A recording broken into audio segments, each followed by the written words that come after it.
this is Splash of Gas with Dave Weichert, a NASCAR podcast. Summer draws to a close as we enter Labor Day weekend. The NASCAR action heats up with the playoffs starting for the Cup Series and trucks in Darlington. Cup will be roaring for another one of their crown jewels, the Southern 500, an end of summer tradition. Xfinity will be in action on the West Coast at the Portland Road Course, and ARCA will be racing on the dirt of the DuQuoin State Fairgrounds. Storylines for the weekend: ARCA, who will win what should be a three-way fight between Brent Crews, Max Reaves, and Brenden Queen. Xfinity storylines: they head to yet another road course, with Connor Zilisch still not being 100% from his collarbone injury. Who will dominate the race? We'll find out. Can it be Zilisch or someone else? Darlington Truck Series has their first race of the playoffs with Cup in South Carolina. Can Corey Heim win 3 races in a row? Storylines for the Southern 500. After Chase Briscoe's win last year, can a playoff driver strike first? Yellow flag, green flag, discussions with Dave, interview with Daniel Hemric, Fast Davies bets, predictions for Gateway, and so much more on this episode of Splash of Gas. As always, we're sponsored by Magical Travel with Dave, aka Disney Dave Weichert, my father. He will be able to help you with all your Disney and Universal vacation needs. He can be reached at DisneyDaveW@Verizon.net. Please make sure you follow all the Splash of Gas social medias for midweek and on-track updates. Instagram, Facebook, and YouTube are all Splash of Gas with Dave Weichert. Now for the ARCA Series recap. ARCA would be in action at the dirt track of the DuQuoin State Fairgrounds.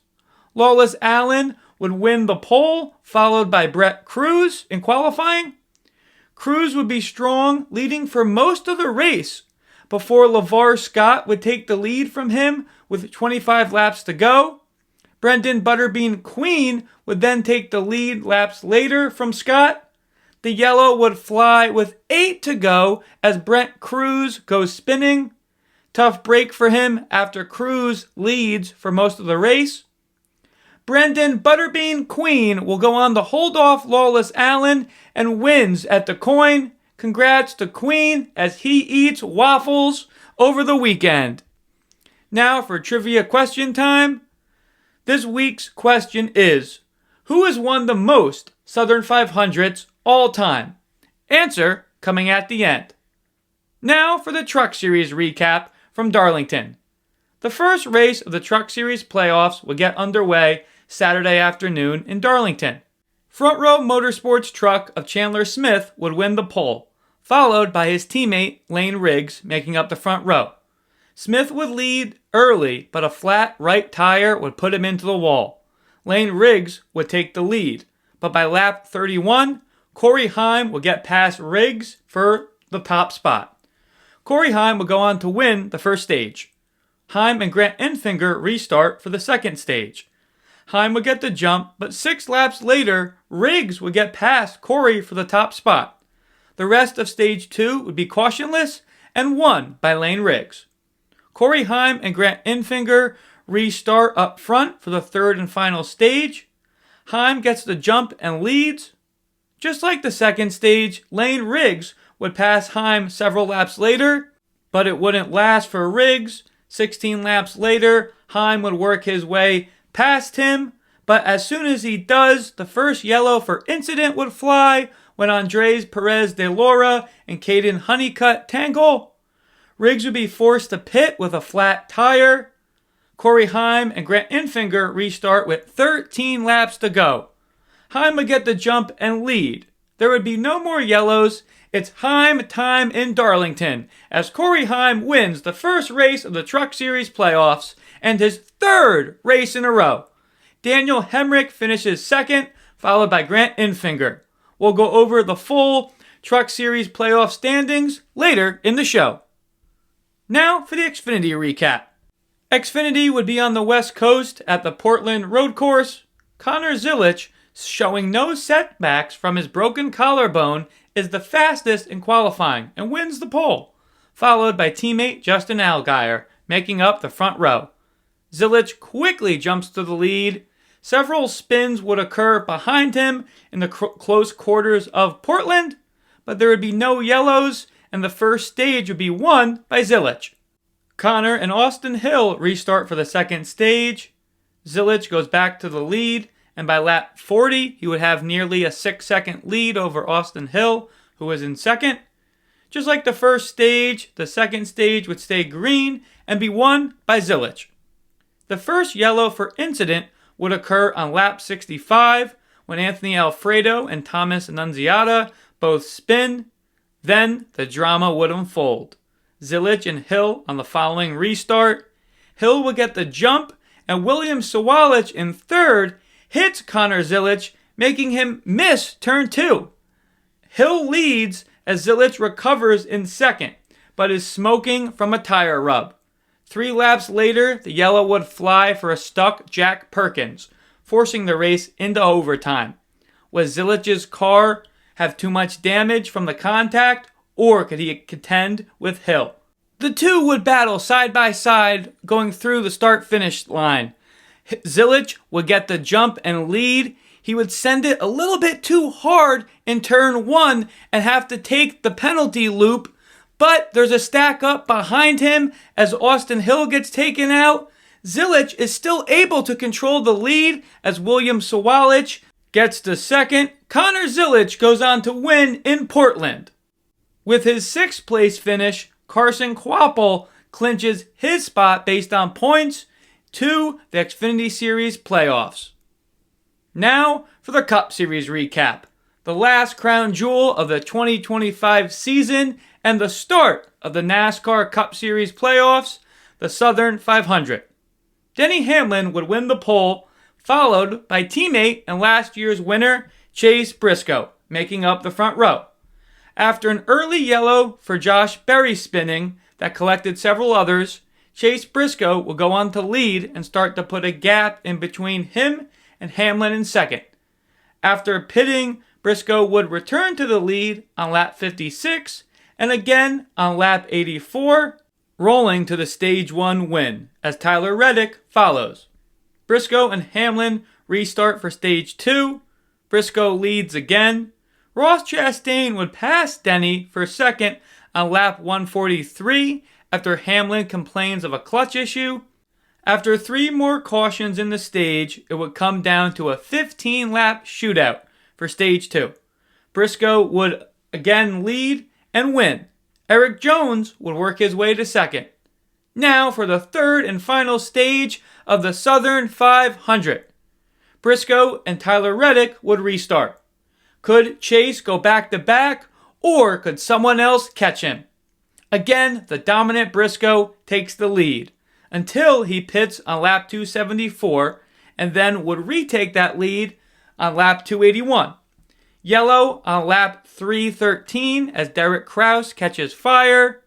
Briscoe and Reddick restart with 47 laps to go. Briscoe, again being a rocket all night, takes the lead.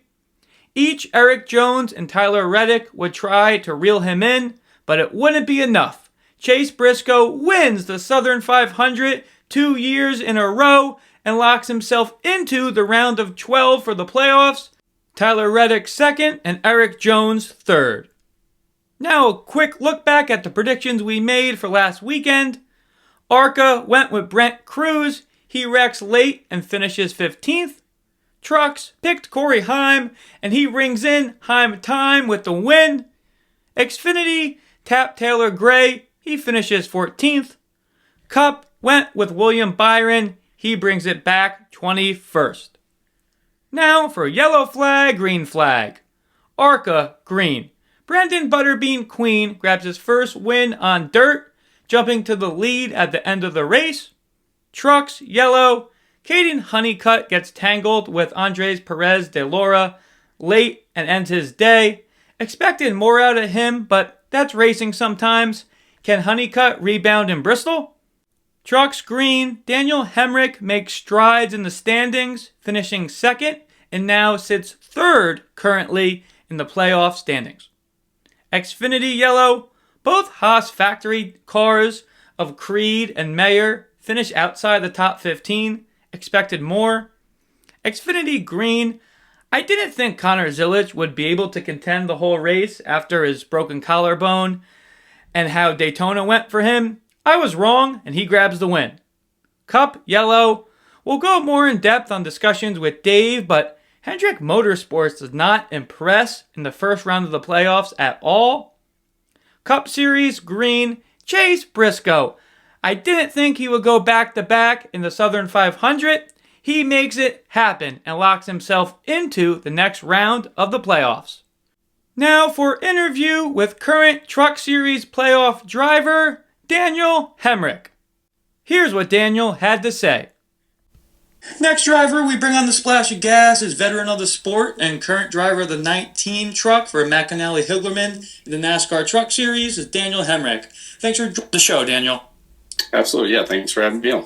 Yeah, of course. Last year you ran the full Cup Series schedule with Colleague, and you were there for a number of years before joining MHR for this season. This wasn't your first time switching teams and series. How was the process this time with them?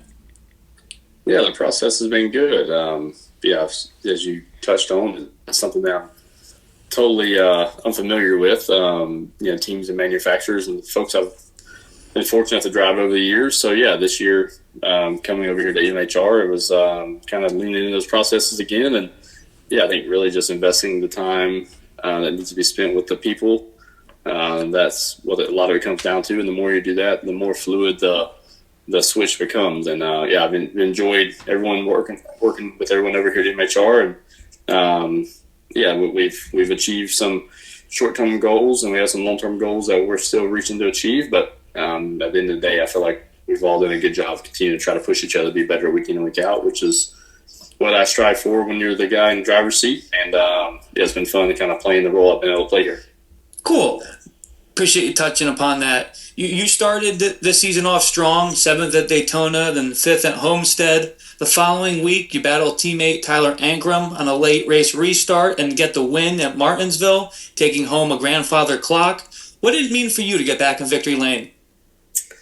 For me, you're part of a new organization, a new team. You obviously, the best way to build team morale is to have good results. And as much as I'm not necessarily driven by the results, but the product in which, can deliver the result is what makes me tick. And it was fun to go and use our product there. That night we had Gates Hydraulics on the truck. And, to get our first win for myself at MHR and to get myself back in victory lane was something that was very important to me. It was important to me when I sat down with Bill McAnally by coming to run this truck deal and was trying to get my wife and kids in victory lane. So it was cool to do it at a place like Martinsville, a place that they'd had a lot of success at, a place close to home, and to be able to cherish those moments, with a new team for myself, and then, like I said, with my team at home being my family, like that was really, really surreal just to experience it and do it early enough to where we could then take that and build on something for the rest of the year. Gotcha. Thank you for going over that. You look a great celebration with you and your family with the clock there in March. A little bit of a different question. After being full-time in the Cup Series last year, just as a fan, what's the biggest difference from the Cup car to a truck? Yeah, that's a good question. There are so many things, to be honest with you. I mean, there's not a whole lot anymore that does translate from the Cup Series back to the Xfinity and trucks.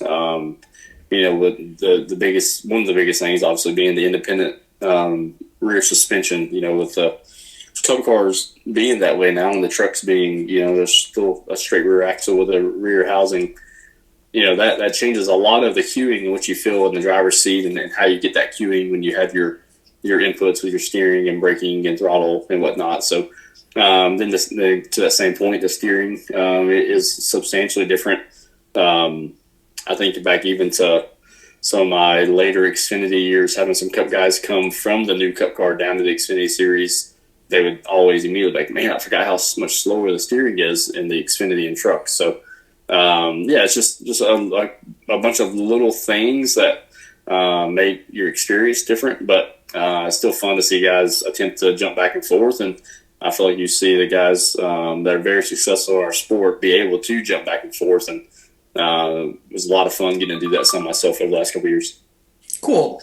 Thank you for going over those small details. I appreciate that.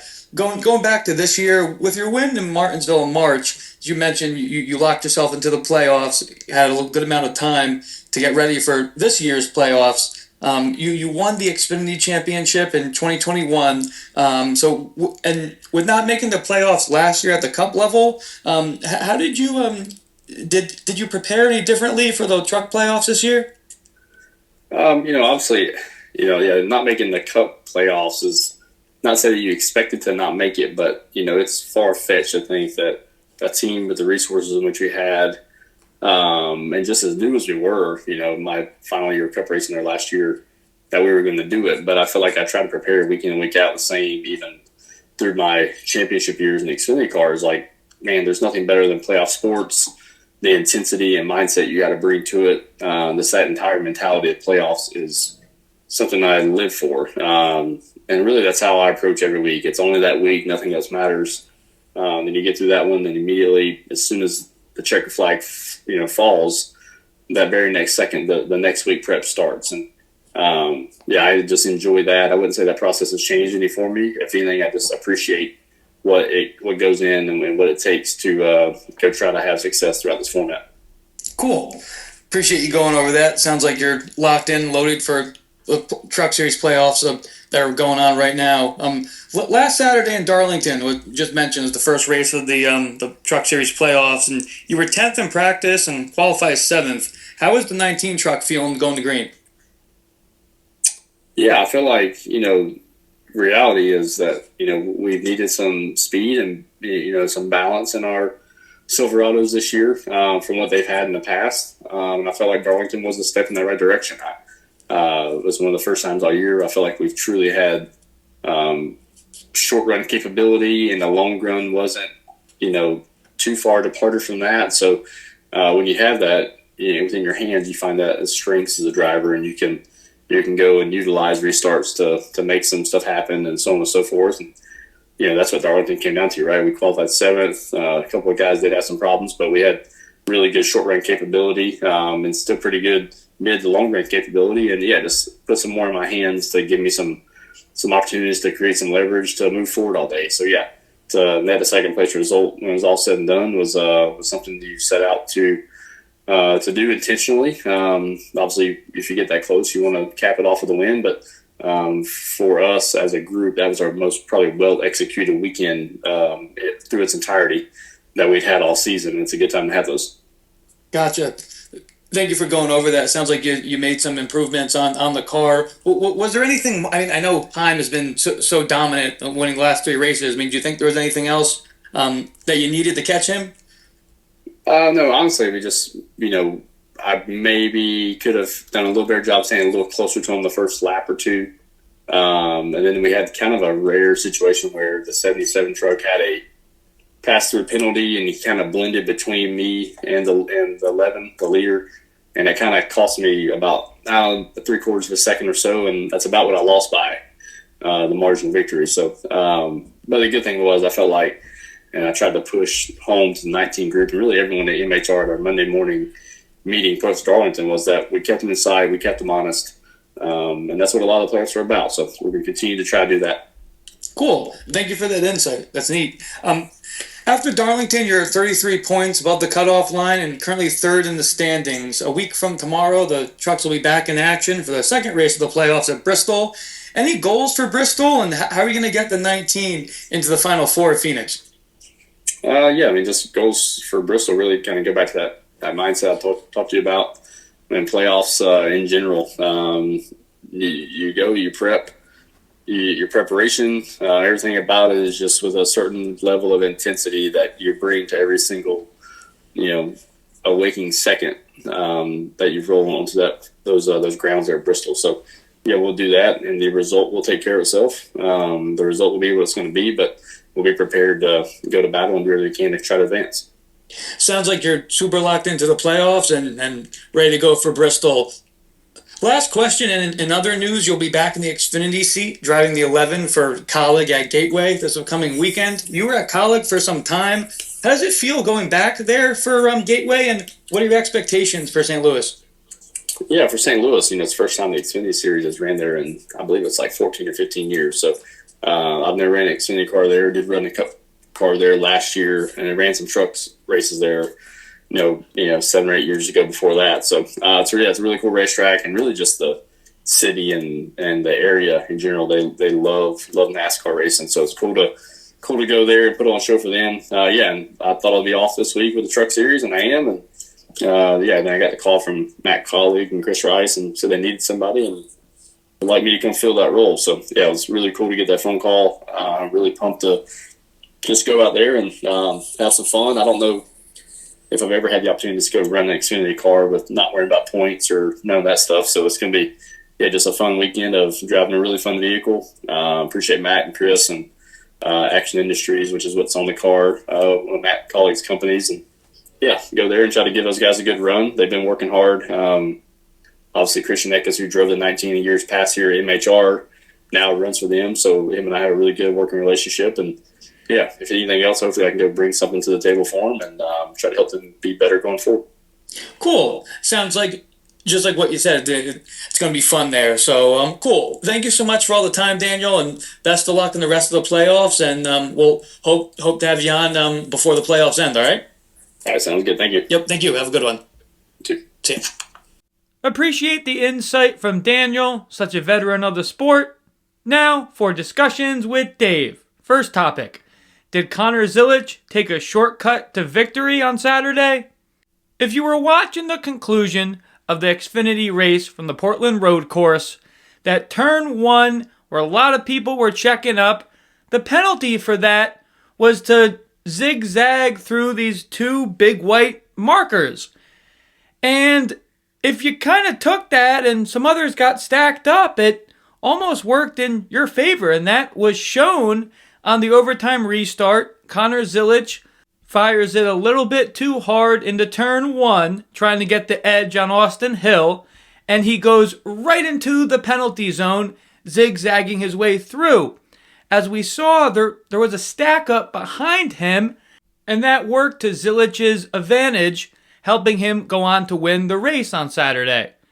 And we know for next year at the Xfinity/O'Reilly Auto Parts Tour, Portland is not on the schedule. If Portland were to be on the schedule for 2026 or in any future NASCAR races, there needs to be a rule set up for that not to happen. Not to say that Zilisch didn't deserve to win. He had the strongest car all day. But if they had a stop, then start penalty for that, by no means we would not see Connor Zilisch waving the checkered flag. So just something to chew on. I know some other podcasts, Denny Hamlin was talking about it specifically. Interesting to hear other people's takes. That was just mine. Next topic on discussions with Dave, Hemric Motorsports Darlington blunder. The Southern 500 this year did not prove to be a good night for Hemric Motorsports, as all of their drivers finish outside of the top 15, with the best being Chase Elliott coming home 17th.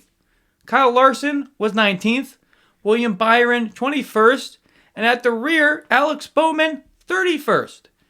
This only keeps Chase Elliott 9 points ahead of the current cutoff line and puts Bowman 19 points under the cutoff line.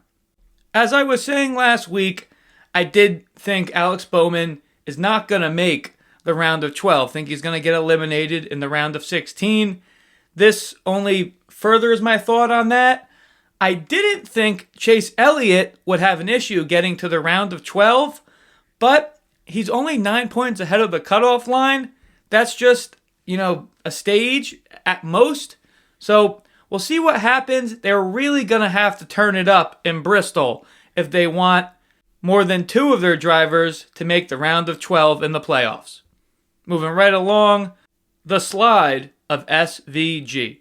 Before the playoffs started, and with the points that he racked up with his wins on the road courses, Shane Van Gisbergen was 22 playoff points and third in the standings going into Darlington. And to get into the round of 12, he would just need to finish each of the 3 races in the round of 16, 17th or better. He did not do that on Sunday night. Shane finished 32nd, and now he's only 3 points above the current cutoff line, the last driver above the line as things sit currently. Say what you want to say about Shane on the ovals. He's improving and getting better, as we've talked about this season. He's just so dominant on the road courses. Unfortunately for him, in the round of 16, there is no road course races in the 3 tracks they're going to.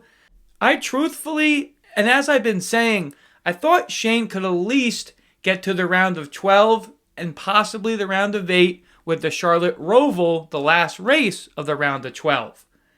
And with his performance at Darlington and going to Bristol next, which is another track I think he's going to struggle at, it's not looking good for Van Gisbergen to make the round of 12 and to have that chance at that road course at the Charlotte Roval. So we're going to follow this weekend with Shane specifically. Unfortunately for him, I think he's going to be towards the rear again. Maybe he can turn it around, but I would be a little bit surprised if he cracks his way into the top 10. Keeping on trucking on discussions with Dave. Truck Series news. Can Corey Heim win 4 in a row? Corey Heim is, we know, the fastest truck on the Truck Series this whole season. The 11 has been top of the garage, win in Daytona, and guess what? He's won the last 3 races. And in Darlington, as we know, the playoffs started, and Heim starts it off with an exclamation point, showing the field this is his championship to be won this year. The next question is, who can stop him, if anybody?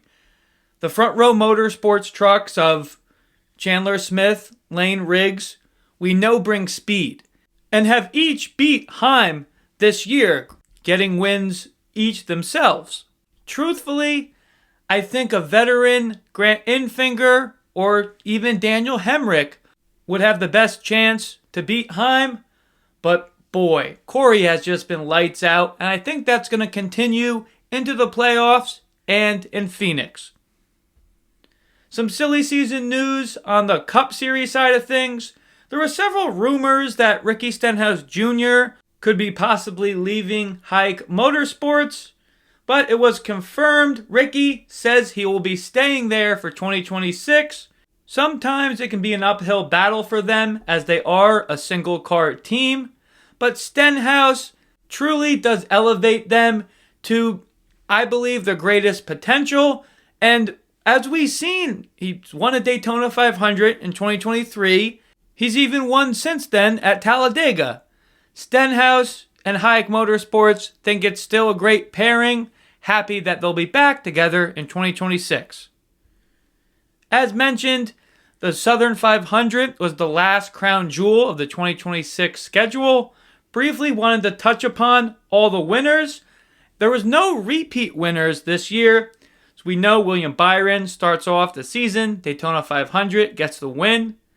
Bubba Wallace gets the Brickyard 400 win. Ross Chastain, in an exciting finish and post-race interview, grabs the Coca-Cola 600. And as we know, Chase Briscoe grabs this year's Southern 500. Last topic on discussions with Dave for this week. And in other racing news, I really never talk much about IndyCar and F1 beyond the greatest day in motorsports. Really all into NASCAR, as you know. But some news was announced on the IndyCar and F1 side of things that really did surprise me. Team Penske driver who's been there, I believe it's 17 years and has won a lot, has announced that Will Power will not be returning to Team Penske in 2026. Once in a while, if it's on, I will pay attention to an IndyCar race, but Will Power is a name that's been in IndyCar for a long time. Always seems to be in contention, if not winning the Indy 500, and in championship contention too. Later this week, it was announced that Power will be going to Andretti in IndyCar, and he will be replacing Colton Herta. I heard rumors in Daytona that Herta could be tapped as the F1 driver for Mercedes, and Herta's someone that's been in IndyCar. He has 9 wins, 16 poles with Andretti. And there's been several on the IndyCar side of things that those were just rumors and not to expect that. But in the end, Colton Herta as one of the drivers for Mercedes as they expand next year into Formula One. Excited to see what Colton can do on that circuit. That wraps up this week's edition of Discussions with Dave. Moving right along to the Truck Series playoff breakdown. As just mentioned, Corey Heim gets the win and locks himself into the round of 8. Lane Riggs plus 38, Hemric plus 33, Grant Enfinger plus 30, Ankrum plus 22, Majeski plus 16, Raja Caruth plus 4, Jake Garcia plus 2. The cutoff line, the outside looking in, Chandler Smith, -2, -7 is Caden Honeycutt. In my predictions, I'm sticking with my gut and my guys that I picked on last episode. I just think Smith and Honeycutt are too good. I still think Raja Caruth and Jake Garcia will be the 2 drivers eliminated. Caruth does have one of his best finishes in a while, finishing 12th. But he's only plus 4 points. Jake Garcia is plus 2. When they go to Bristol in 2 weekends, I think Smith and Honeycutt are just going to find their way to finish ahead of them. And we'll see how things end after that. But that's what I think is going to happen. Now for the Xfinity playoff breakdown as they go into their last regular season race at Gateway. As we know, there has been 8 different full-time drivers to nab a win this year. And as mentioned, Carson Kvapil locks himself in based on points he's already secured. Then we have Sheldon Creed plus 65, Taylor Gray plus 60, Harrison Burton currently holding the 12th and final spot plus 31. The cutoff line outside looking in, Jeb Burton -61. Then Ryan Sieg -68, Christian Eckes -70. Jeb Burton is really the only one that can get in based on points. Everyone else would really need a win to lock themselves in and bounce Harrison Burton out. My prediction for them is that Harrison Burton will grab that 12th and final playoff spot.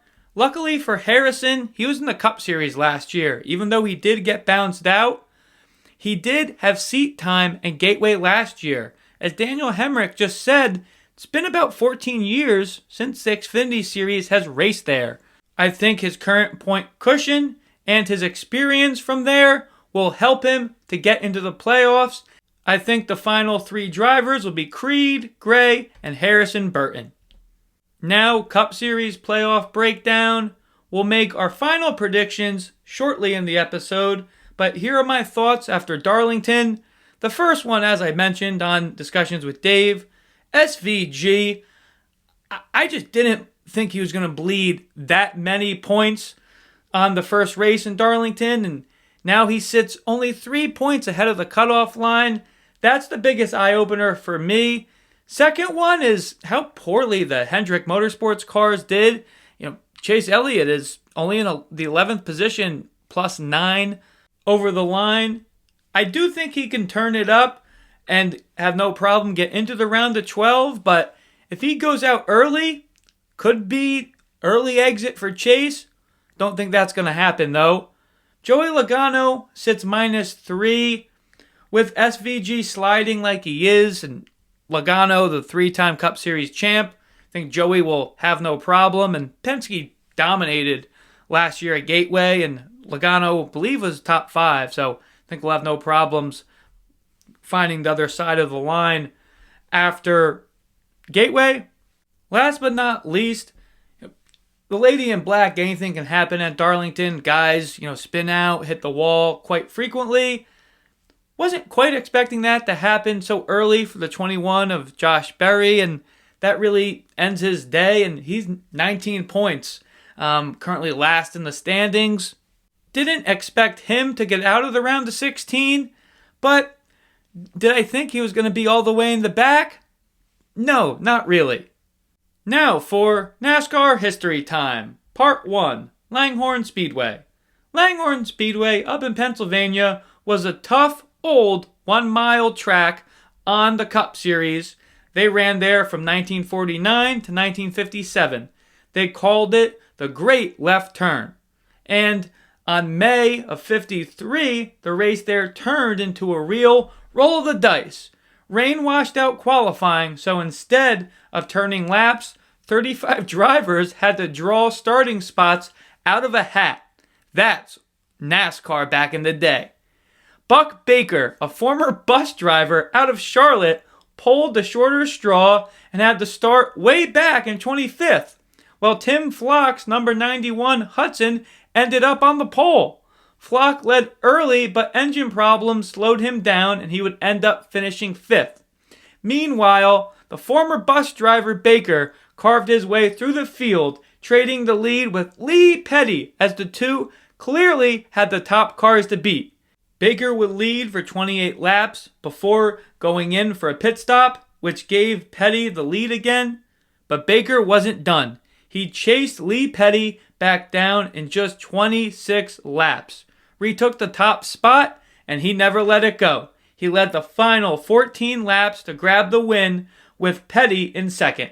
Fonnie Flock finished third, Harold Buchanan fourth, and Tim Flock rounding out the top 5. Now for NASCAR History Part 2. Thought this was very cool. Herschel McGriff started 44th in the inaugural Southern 500 at Darlington in 1950. McGriff raced against Derek Kraus in an ARCA West Series race in 2018. Derek Kraus just drove the 44 in the Cup Series in the 75th Southern 500. How cool of a connection is that? Wanted to touch upon that. Now for a round of 12 predictions before Gateway for the Cup Series. As we know, Gateway is the second race of 3 making up the round of 16. Here is who I think is going to make it to the round of 12 and who not. We know Briscoe, he's locked in. Hamlin, Larson, Reddick. Points right now are too good. I think they're automatics. Bubba Wallace, William Byron, each plus 25. Ryan Blaney plus 22. Ross Chastain plus 21. Think they're in. Austin Cindric. Team Penske. Cindric won this race last year when it was in the regular season when his teammate Ryan Blaney ran out of gas. Think Team Penske is going to have a really good day. Cindric lifted up. Same with Christopher Bell. Chase Elliott did mention this. Think he's going to get into the round of 12. He should be good.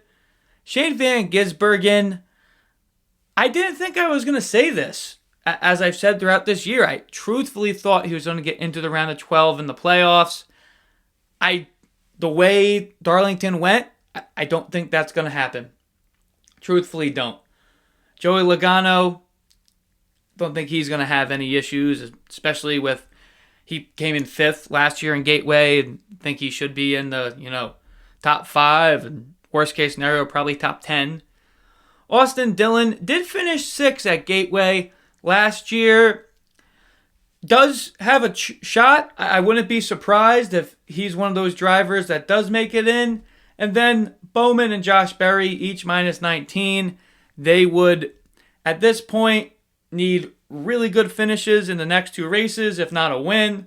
Don't think that is in the cards for those 2, though. Now, looking towards this upcoming weekend at Gateway, drivers to look out for, Xfinity. As mentioned, this is the last race of the regular season. Drivers on the bubble, Jeb Burton, Harrison Burton, Ryan Sieg will all have their elbows out.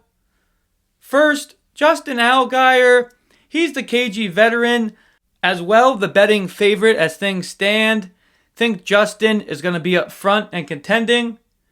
The guy we were just talking to this episode, Daniel Hemric, hops back in the 11 car, Xfinity car for Colleague. I think he bodes pretty well. I don't see why he can't, top 5, maybe top 3 day for Daniel. Another veteran, Eric Amarola, will be back in the 19 for Joe Gibbs. Look out for him. We mentioned the playoff drivers, Harrison, Jeb Burton. They are cousins. They're going to be duking it out. It might not talk at the dinner table for a week or two, but I think they're going to put on a good performance. Definitely both of them with the way things sitting with the points. Great battle to watch on Saturday. And Ryan Sieg, as mentioned, and I do think Gateway is going to be a good track for Sieg. I believe if the cards can fall correctly, he could even have a chance at a win. Last but not least, he doesn't need the win as we know, but the 88 of Connor Zilisch should be up front. Now moving on to Cup, who to look out for in Gateway. Those Team Penske drivers, as mentioned, were lights out. Expect that to continue for this season with all 3 of them in the playoffs. Blaney, Logano, and Cindric, all contenders in my opinion. Austin Dillon finished 6th last year. I don't know if he can get into the top 10, but wanted to mention his name. Brad Keselowski, good numbers here last year. Believe it was a 3rd place finish for Brad. Expect him to be the top RFK car. Last but not least, Tyler Reddick. Was not hot on him at all coming into this year's playoffs. He did find a way to get into the Final 4 last year in the Cup Series. He proves me wrong a little bit, finishing 2nd. Really the only one that had a chance to contend with Briscoe. Expect Reddick to have another good race in Bristol. Now for Fast Davies bets. Xfinity. Ryan Sieg is plus 250 for a top 5. He should be up there with the playoffs on the line for him. Cup Series, Zane Smith, top 10, is plus 800. I believe that's very good odds for that one. Now, for trivia answer time. This episode's question is, who won the most Southern 500s all time? Answer is the Rainbow Warrior, Jeff Gordon, who's won there 6 times. Now, predictions for Gateway, starting with Xfinity. Think it's going to be another Junior Motorsports driver, but not the 88 this time. Give me Justin Allgaier grabbing the win in St. Louis. Cup Series. Think this one will come down between a Gibbs and Penske car. Give me Ryan Blaney to get the win. Don't think he runs out of gas this year. As always, we're sponsored by Magical Travel with Dave, aka Disney Dave Weichert, my father. He'll be able to help you with all your Disney and Universal vacation needs. He can be reached at DisneyDaveW@Verizon.net. Please make sure you follow all the Splash of Gas social medias for midweek and on-track updates. Instagram, Facebook, and YouTube are all Splash of Gas with Dave Weichert. Appreciate each and every one tuning in to this and every episode. Hope you have another great weekend watching NASCAR. Till next time, Splash of Gas out.